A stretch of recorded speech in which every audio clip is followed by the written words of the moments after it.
कुछ खबरों का सबसे पहले बात करते हैं देश के 25,000 गांव की। देश के 25,000 गांव जुड़ेंगे मुख्य सड़क मार्ग से। प्रधानमंत्री ग्राम सड़क योजना में चौथे चरण में इसके कार्य शुरू हो जाएंगे। पिछले 5 सालों में 8,848 गांव को मुख्य सड़कों से जोड़ा गया। भाजपा के प्रदेश अध्यक्ष मदन राठौड़ ने राज्यसभा में सवाल को उठाया।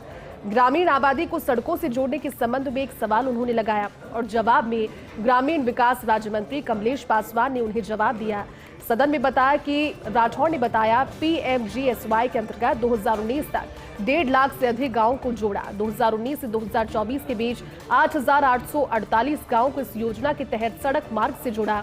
5 सालों में 664 पात्र ग्रामों को सड़क मार्ग से जोड़ने से वंचित रखा गया, जिसमें भी मुख्य कारण राज्य सरकार की ओर से जमीन उपलब्ध नहीं करना या फिर एनओसी जारी नहीं करने की बात सामने आई।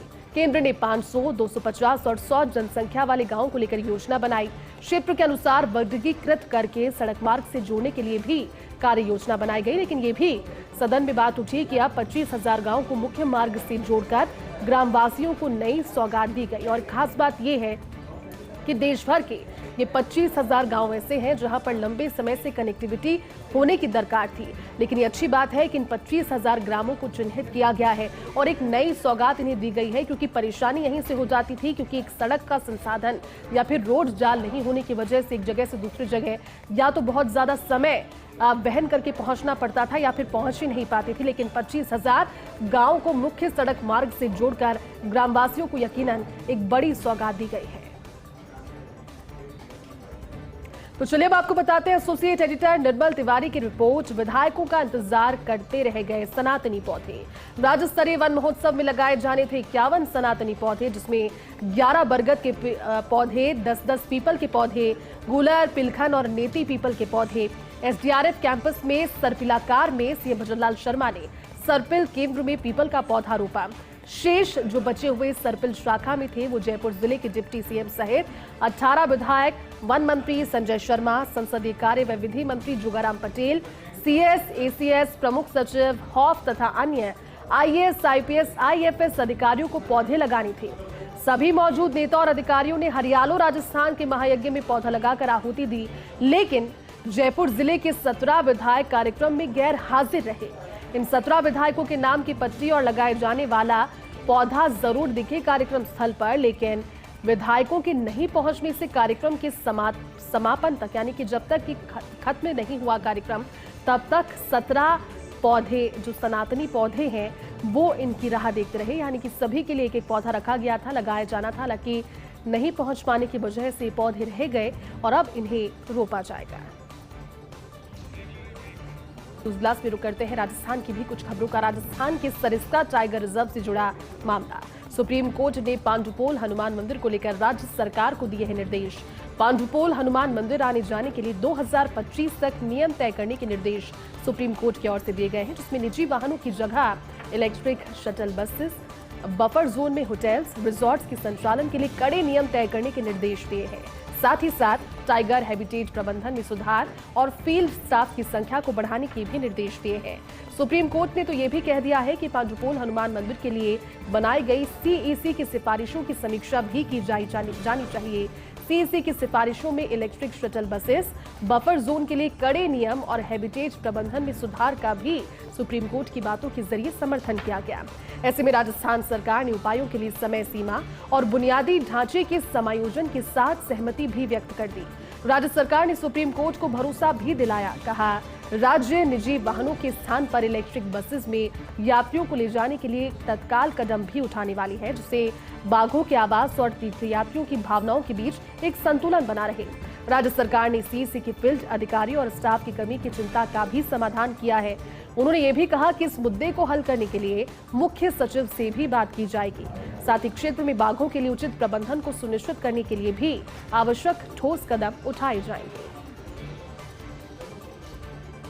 तो वहीं चिकित्सा विभाग में तबादलों की रार से जुड़ी हुई एक बड़ी खबर। फिर जयपुर सीएमएचओ प्रथम बने डॉक्टर विजय सिंह फौजदार। फरवरी मार्च में ही तबादलों के बाद कोर्ट आदेश के बाद से ये स्थिति बनी हुई थी, जिसमें जयपुर सीएमएचओ समेत कई जगह एक पद पर 2-2 अधिकारी लगे हुए थे और इसकी बार बार बातें सामने आ रही थी। लेकिन इस प्रकार की स्थिति को देखते हुए चिकित्सा विभाग ने व्यक्तिशः आदेश भी जारी कर दिए हैं। ऐसे में जयपुर सीएमएचओ प्रथम का काम देख रहे डॉक्टर रवि शेखावत को एपीओ कर दिया गया है, जबकि यहां पहले से लगे डॉक्टर फौजदार को कोर्ट आदेश की पालना में जिम्मेदारी दी गई है। इनके अलावा CMHO Jhunjhunu doctor Chhotelal Udaipur JD को एपीओ कर दिया गया है। मार्च में सीएमएचओ उदयपुर के पद पर लगाए गए थे डॉक्टर अशोक आदित्य और साथ ही सीएमएचओ उदयपुर से हटाए गए डॉक्टर शंकर लाल बामनिया का आदेश विड्रॉ कर दिया गया है। इसी की तरह से सीएमएचओ सिरोही के पद पर हटाए गए डॉक्टर राजेश कुमार और सीएमएचओ सिरोही के पद पर लगाए गए डॉक्टर नारायण गौड़ के आदेश भी विड्रॉ। निदेशक ESI doctor Aditya Atreya, CMHO Shahpura doctor Ghanshyam Chawla, इनके अलावा एपीओ उन्हें किया गया है। साथ ही साथ सीएमएचओ शाहपुरा से हटाए गए डॉक्टर विष्णुदयाल मीणा का आदेश विड्रॉ कर दिया गया है। विभाग ने निदेशालय में एपीओ चल रहे 3 अन्य चिकित्सकों को भी पोस्टिंग दे दी है। चंडीगढ़ मेडिकल कॉलेज का आरयूएचएस में हूबहू पेपर। आरयूएचएस की सहायक आचार्य ऑर्थोपेडिक भर्ती परीक्षा से जुड़ी हुई खबर आप जान लीजिए। बोर्ड ऑफ डायरेक्टर बीओएम की मीटिंग में भर्ती को निरस्त कर दिया गया है। बैठक में दरअसल ऑर्थोपेडिक के पेपर को लेकर एक चौंकाने वाला तथ्य सामने आया। इस बैठक में जब तथ्य रखे जा रहे थे तो बैठक में यह भी बताया गया कि सहायक आचार्य यानी कि ऑर्थोपेडिक सेक्शन में जो प्रश्न पत्र आया, जो पेपर आया, उसके 52 प्रश्न चंडीगढ़ मेडिकल कॉलेज के एसआर भर्ती परीक्षा से हूबहू मिलते हैं। ये प्रश्न पत्र सभी प्रमुख साइट्स और सोशल मीडिया प्लेटफॉर्म पर आसानी से उपलब्ध हैं। ऐसे में माना गया कि पेपर के 52 प्रश्न पहले से ही लीक भी हो सकते हैं। कुल 17 ब्रॉड स्पेशलिटी से 6 सुपर स्पेशलिटी के 74 पद पर चल रही थी भर्ती प्रक्रिया। तब एक और तथ्य सामने आया कि भर्ती के निर्देश पुस्तिका और रोस्टर को अप्रूव नहीं करवाया गया। ऐसे में विश्वविद्यालय की प्रबंध मंडल की बैठक में इसे अप्रूव नहीं करवाया गया और दोनों को ही अप्रूव न करवाकर योग्यता के नियमों को लेकर भी भर्ती में पेंच का जिक्र किया गया। इन त्रुटियों का हवाला देते हुए सहायक आचार्य भर्ती की परीक्षा को आखिरकार निरस्त कर दिया गया। बांग्लादेश में हालात बदलने से वाहन कारोबार को झटका। भारत से बांग्लादेश निर्यात होते हैं ट्रक, बस और 2 से 3 पहिए के वाहन भी। ऐसे में बजाज ऑटो के 2-3 पहिया वाहनों का हर महीने लगभग अनुमानित आंकड़ा देखें तो 3.6% निर्यात होता है। 2 पहिया निर्माता हीरो मोटोकॉर्प, टीवीएस मोटर के बांग्लादेश में कई कारखाने हैं। बजाज ऑटो के 5000-6000 वाहन हर महीने बांग्लादेश पहुंचाए जाते हैं। हीरो मोटोकॉर्प के 60,000 वाहन साल भर में बांग्लादेश निर्यात किए जाते हैं।